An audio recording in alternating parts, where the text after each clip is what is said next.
และตอนนี้นะครับทุกคนผมก็ได้เดินมาถึงที่สถานที่หนึ่งแล้วนะครับทุกคนซึ่งเมื่อกี้ก็ผมก็แยกจากพี่ยุงไปลงคนละทางครับทุกคนซึ่งเราก็คุยกันไว้ว่าเราจะมาเจอกันตรงนี้นะครับทุกคนซึ่งตอนนี้พี่ยุงก็น่าจะมาถึงที่หลังผมนะครับผมมาถึงก่อนนะครับซึ่งวันนี้นะครับทุกคนผมกับพี่ยุงก็คุยกันไว้ว่าเราจะมาคัดห้างตรงนี้นะครับทุกคนซึ่งตอนนี้พี่ยุงก็ยังมาไม่ถึงนะครับทุกคนเดี๋ยวผมก็จะขอตัวพักผ่อนสักครู่แล้วก็จะเตรียมตัวตัดไม้ในการคัดห้างเลยนะครับทุกคนเอาละครับทุกคนเดี๋ยวผมขอตัวพักอีกสักพักหนึ่งแล้วก็ผมก็จะทำการคัดห้างแล้วนะครับทุกคน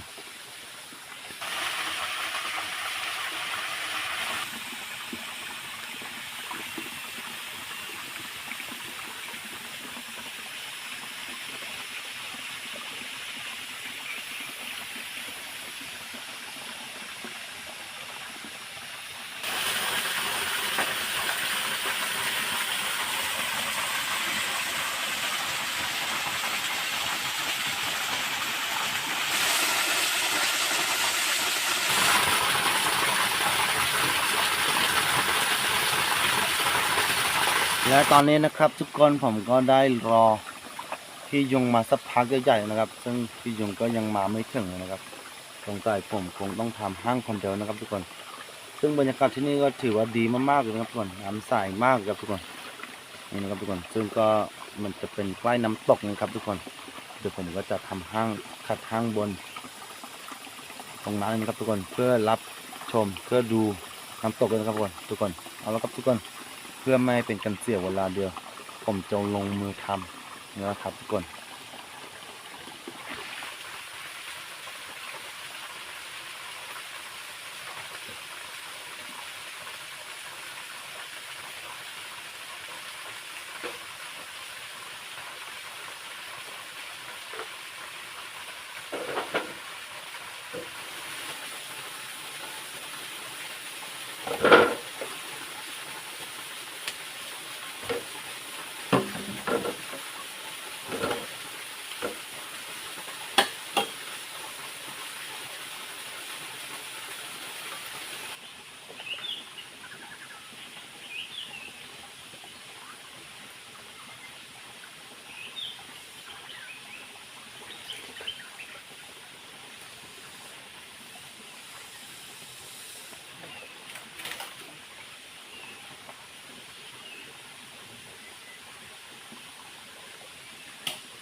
และตอนนี้นะครับทุกคนซึ่งผมก็ได้เดินมาถึงได้สักพักแล้วนะครับทุกคน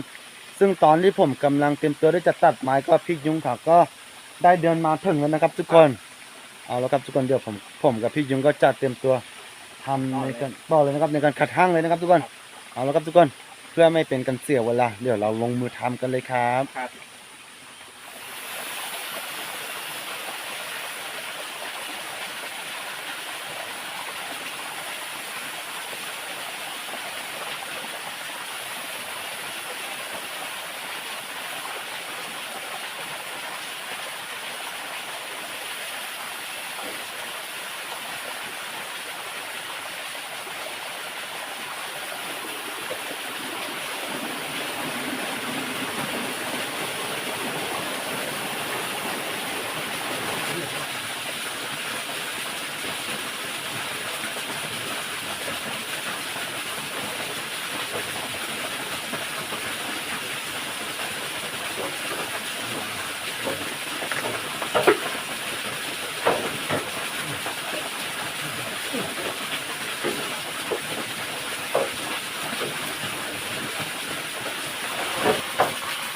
ทำก่อน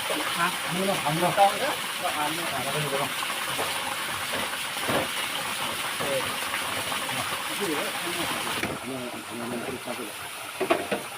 ไม่อยากเงินอะไรแล้ว ใช่ไหมอ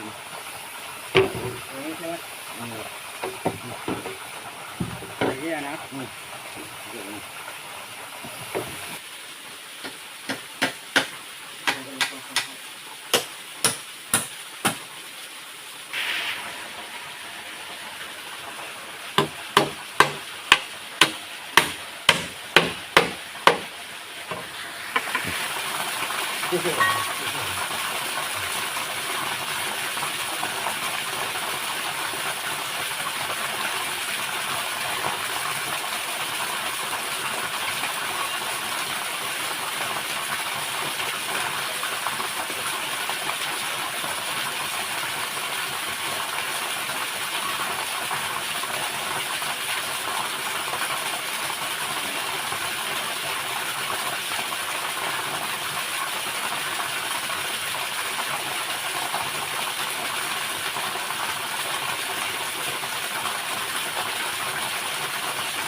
เนี่ยเขาเรียกว่า นี่แหละวะนี่แหละนี่แหละนี่มันนี่ครับ แบบกระดาษ นี่มันนี่วันนี้ เนี่ยกระดาษ นี่วันที่มันเรื่องนี้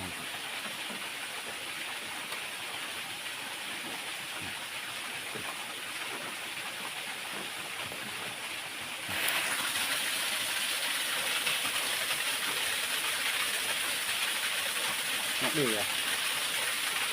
เอาแน่มึงมองเอาพูดเลยว่าฮะนี่ตัวอย่างเงี้ยขับท่าเดินนี่ก็ไม่ติดตัวนี่เป็นอะไรก็ติด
และตอนนี้นะครับทุกคนที่เราตั้งแคบกับไว้ก็เรียบร้อยแล้วนะครับทุกคนเราก็ได้ทำกับพี่ยุ้งสองคนก็ถือว่าเสร็จแล้วสมบูรณ์นะถือว่าอันนี้ก็เสร็จสมบูรณ์แล้วนะครับทุกคนซึ่งหลังคาเราก็จะใช้ไฟเช็ดในการมุงนะครับทุกคนและที่สำคัญเป็นก่อนนั้นนี่ก็คือเราก็ได้ชมวิวน้ำตกด้วยนะครับทุกคนนะครับทุกคนถือว่าบรรยากาศที่นี่ก็ถือว่าดีมากๆเลยนะครับทุกคนอยู่ใกล้น้ำตกมีน้ำใสสะอาดด้วยนะครับทุกคนซึ่งน้ำนี่เป็นน้ำจากธรรมชาติโดยตรงเลยนะครับทุกคนซึ่งแล้วยังเป็นน้ำป่าน้ำมาจากป่าจากธรรมชาติเลยนะดูจากข้างล่างมันก็ใสเตี้ยมเลยครับทุกคนนี่นะครับทุกคนเอาแล้วครับทุกคนเดี๋ยวผมกับพี่ยุงก็จะขอตัวพักผ่อนสักพักหนึ่งนะครับซึ่งเราก็เพิ่งทำเสร็จไปนะครับทุกคน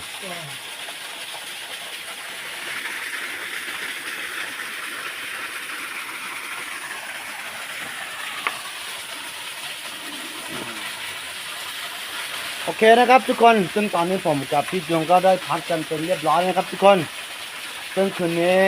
ห้างของเราก็แคบของเราก็ได้เสร็จเป็นกันเรียบร้อยนะครับทุกคนเราคิดว่าคืนนี้เราจะไม่ค้างคืนนะ